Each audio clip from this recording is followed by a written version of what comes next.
बिस्मिल्लाहिर्रहमानिर्रहीम। शुरू अल्लाह के नाम से जो बड़ा मेहरबान निहायत रहम वाला है। वीवर्स अस्सलाम वालेकुम। वीवर्स, ये जो मनाज़िर आप देख रहे हैं ये काला मवेशी मंडी की मनाज़िर हैं। और जब ईद कुर्बा को चंद रोज़ रह गए थे तो ये वो ले मनाज़िर हैं। काफ़ी उस वक्त गहमा गहमी होती थी ईद कुर्बा के हवाले से। आज काला मवेशी मंडी में आज इतवार का दिन है। अभी कुछ देर पहले जो है तो एक नाखुशगवार वाक़या पेश आया है। 4 अफराद को जो है तो फायरिंग करके कत्ल कर दिया गया है।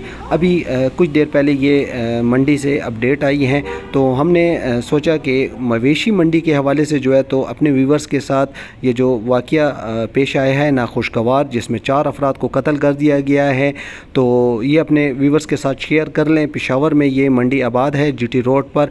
तो बाकी भी जो इस हवाले से जो बाकी अपडेट होगी वो भी हम अपने व्यूवर्स के साथ शेयर करेंगे। व्यूवर्स, हमारे चैनल को लाइक करें, सब्सक्राइब करें, नोटिफिकेशन को बेल को ऑन रखें ताकि जितनी भी वीडियोज़ होंगी वो आपको मिलती रहे जी। शुक्रिया जी। अस्सलाम वालेकुम।